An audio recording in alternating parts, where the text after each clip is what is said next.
First off, welcome out YouTube. How's it going? Good to see ya. I don't know what I'm doing right now, but it's okay. I'm gonna be leaving here soon. We actually have another guest speaker this morning. After seeing that very embarrassing footage of myself, I'm gonna go cry in the bathroom for a little bit, but we have another speaker who's gonna take over for me. You guys have heard him speak up here before. He is going to do amazing. I want you guys to go ahead and do this to welcome him out. Can we go ahead and stand up on our seats? Feet on your seats. That's right. I said it. That's how it's gonna go. And I want you guys to go ahead and give it up nice and loud for the one and the only Kyle.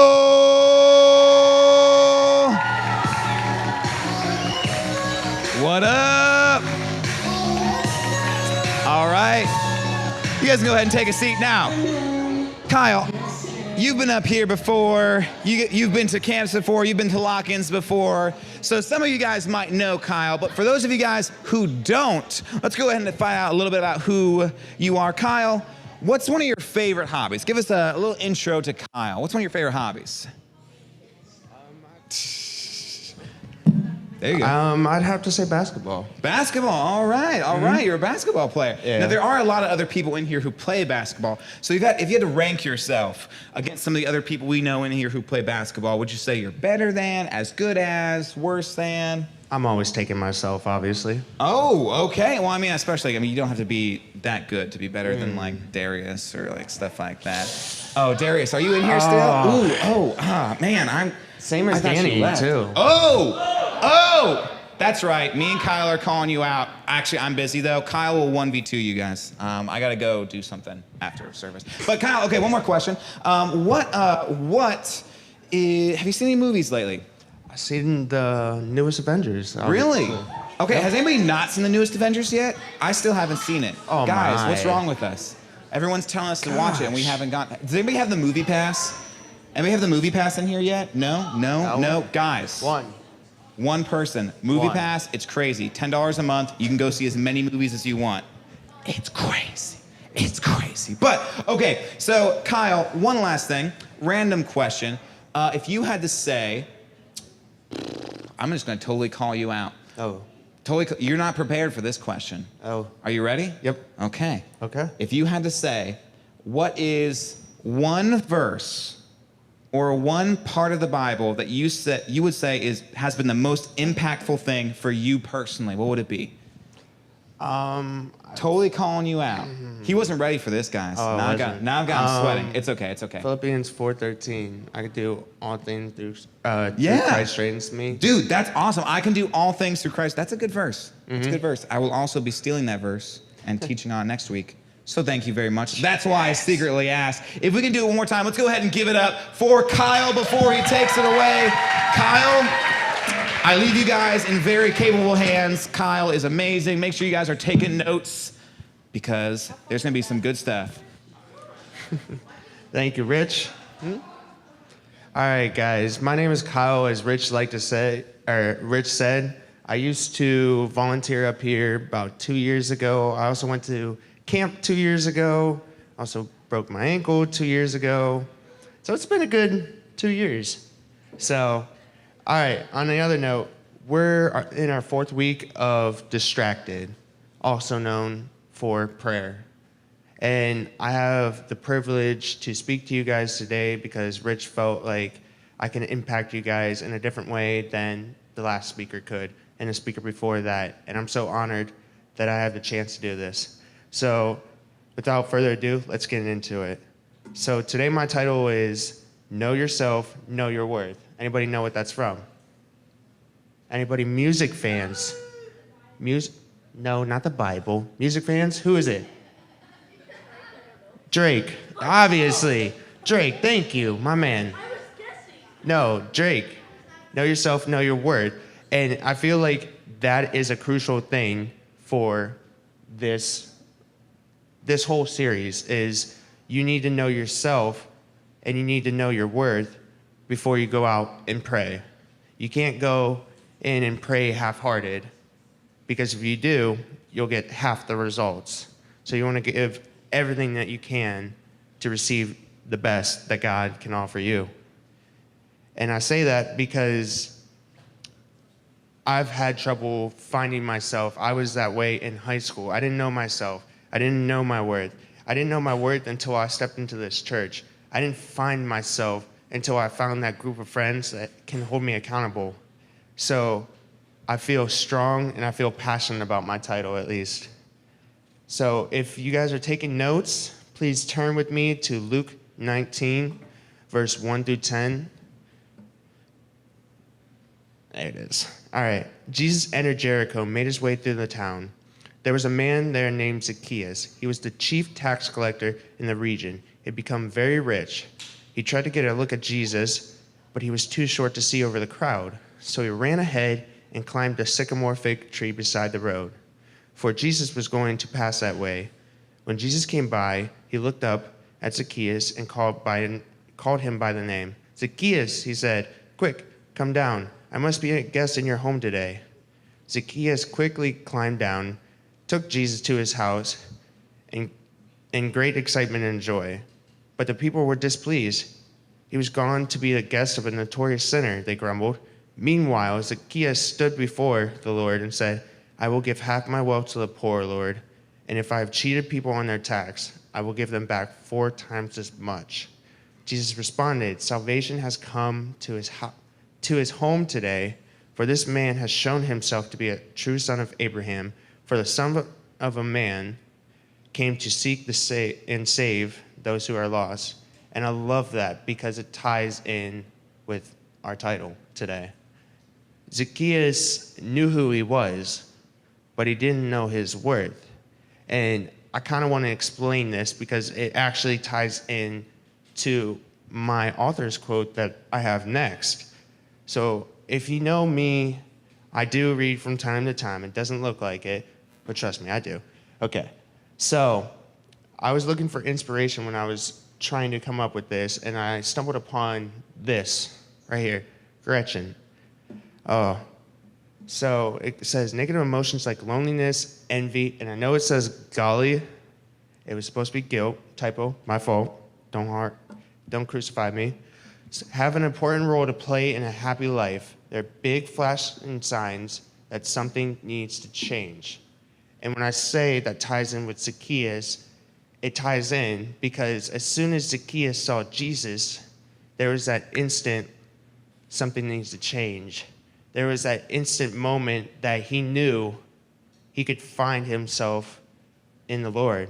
There was that moment that he was willing to give everything he had to be with him. He was willing to sacrifice his riches to be with him. And I love that because that basically is showing his worth. He was willing to give all of his worth to know Jesus' worth. And he was willing to give up all the money that he earned from start to finish just to know Jesus. And that's what this is all about, is if we know our worth, we will know ourselves. And if I said that backwards, but if we know ourselves, we'll know our worth. And if we know our worth, we're going to just serve Jesus so hard. We're going to serve him with the best of our abilities. And that's going to be the best thing that we've ever did. And I say that because it also goes into my first points. If you're taking notes, I want you to write this down. First point is be willing to be different. And I'm going to go back to Zacchaeus. I know I'm going to go back to Zacchaeus a couple times throughout this. But Zacchaeus was willing to be different. Zacchaeus was willing to step out and be different. He was willing to give up everything to be something in Jesus' eye. He was willing to just be different. And I love that because not a lot of people are willing to be different. Not a lot of people are willing to step out and be different. And it ties into my personal story. So I know I may be old. Don't make fun of me, but when I was your guys' age, like I'm gonna go for like 5th or 6th, 7th, 8th graders, please don't hate me. All right? Okay. Thank you. No, but at least when I was in 5th and 6th grade, I focused on one thing. I focused on popularity. And when I say that is I'm not focusing really on that. It's a title that just needs a little clarity. And when I say clarity, I just mean the status and the value of the word popular. And I love that because in 5th grade, you know how you guys transitioned from 4th grade to 5th grade and you guys move into a whole new building? Well, I did. And me and my best friends were like, okay, we're going to take on the world. We're going to be we're going to be top dogs of everything. We're going to be top dogs athletically, grades. All the teachers are going to love us, and it's going to be so amazing. And we were. It was a great 5th grade year. Nothing could stop me until the next grade. So my best friend left me, went to another school, and it was just me. And I felt this decline in my value. I felt this decline in my status because without that person, I felt like I was not loved. I was not valued. I was not treasured enough that I should have been. But it wasn't until I found my certain group of friends that I still have today that held me accountable, showed me my value, and showed me my worth. And I love that because that's what you guys need, especially this age, is you guys need to be shown your value. You guys need to be shown that you're worth it. You guys need to be shown that you're loved. And I love this because if you look up popular, in the definition, it's liked, admired, or enjoyed by many people or a particular person or group. And that's so key because you don't need to be loved by everyone. You don't. You just need to be loved and be shown your value by someone. And that's what my inner circle did. And that's what got me here. And I love that because it took me into my second point, really, whenever it comes up. It took me into my next point, which was stepping out of my comfort zone. I was willing to do things then that I never thought I would have done. I was willing to do things now. I'm willing to do things now that I wouldn't have done then. I'm willing to step out of my comfort zone to live the best life. And I'm willing to step out of my comfort zone to know my value with the Lord. I'm also willing to step out of my comfort zone to know my worth with Him.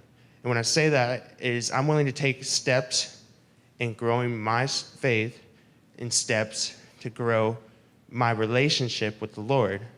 And that's crucial, especially for you guys.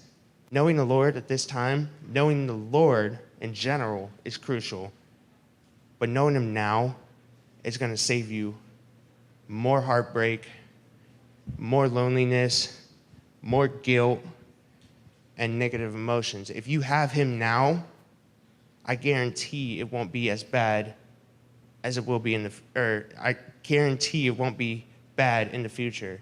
I guarantee if you have Him now, there'll be this weight lifted off your shoulder. There'll be this freeness that you didn't have because you're giving Him all of yourself and you're giving Him more than you gave yourself before without Him. And that's honestly so key to prayer. I'm also going to say prayer a couple of times, a little bit.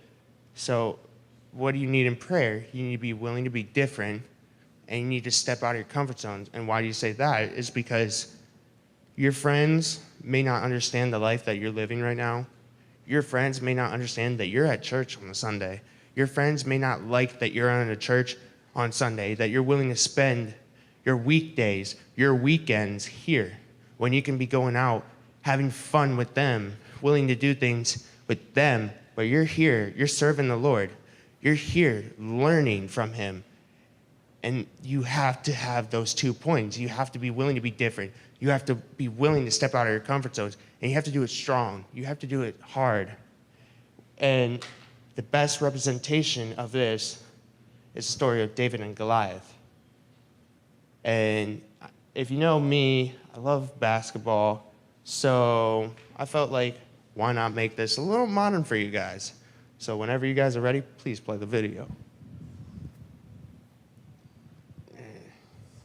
So am I.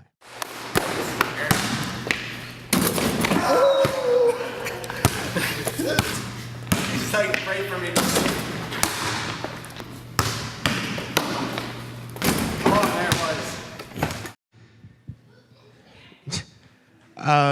Tall guy is one of my friends, but he represents Goliath. Danny, I don't know why I decided to use him, but he represents David. We know he doesn't play basketball very well, just like his Warriors. We'll talk about this outside of this, okay? Okay. No, but Danny represents David because no matter how many takes we'd shot, he was not willing to give up. And no matter how many times my giant friend was willing to dunk on him, which was more than Danny could ask for and Danny could handle, because again, he's not the greatest. So, but I say this because it's a similar representation of David and Goliath. And you ask, why is that? Because in 1 Samuel 17, verse 32 through 36, it says, "Don't worry about this Philistine," David told Saul. "I'll go fight him." "Don't be ridiculous," Saul replied. "There's no way that you could fight this Philistine and possibly win. You're only a boy. He's been a man of war since youth."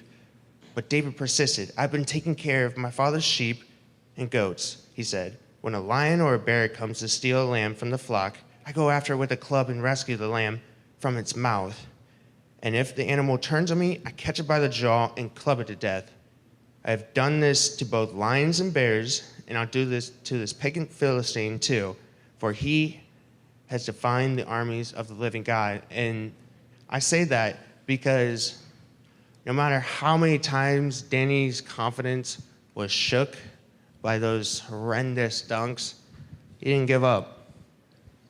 And it's the same way with David, is he had this confidence.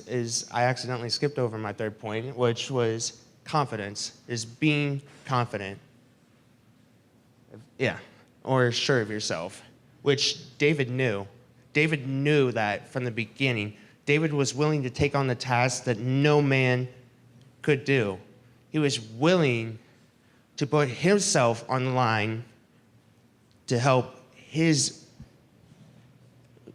village people. He was just willing to be confident, and he was willing to take on a task that no man can. And that was the task that Danny handled after a couple times.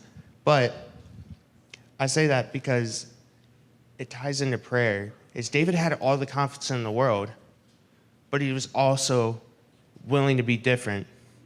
And he was also willing to step out of his comfort zones, from lions and bears to a man of war. He was willing to do the task no man could. He was willing to save everyone for himself. And I love that because you have to have confidence in prayer. You have to be willing to be different in prayer. You have to step out of your comfort zones for prayer. And it ties in all together, because if you do all three of those things, you'll know yourself. You'll know your worth, and you know your value with the Lord. And that's the most important thing. And I say that because David knew his value. David knew himself. David had all the confidence in the world. David was willing to step out of his comfort zones to save everyone. And I don't think everybody realizes it, how tall that guy was that Danny was getting dunked on. That man's like 6'6", Brennan, 6'4", 6'7"? Oh, 6'8". Oh, yeah. Okay, 6'8". Danny, great job trying to dunk on him. But just like the Warriors. It wasn't very successful. That's why we had to take on so many takes. Did you check the score last night? My phone was broken last night. Don't worry, James Harden will come back. No, but I say this because you have to tie it all in for prayer. You have to tie this all in for life. If you follow those 3 points, hopefully they'll come back up. If they will. Oop. All right. So I'm going to close out with this. If you know your value with yourself, you know your value with the Lord, and you have something to live for. And I found that stirring up in my heart when I was creating this because it's so true. If you know yourself, you'll live the best life that you could possibly live. But if you know your value with the Lord, you'll live the best life for both of you. You'll live the best life for Him and you. And man, can I just tell you that walk that you'll have and that you'll be doing is unbelievable. That walk with God is going to be unbelievable. And I say that because prayer is a part of this walk. And you have to have all of those things that I just talked about in order to be willing to pray, be willing to be confident in your prayer. And like I said at the beginning, you want to give God everything that you have because He's given us so much and He's willing to do so much for us. So why not give everything that we have for Him, or to be with Him, give everything that we have to Him.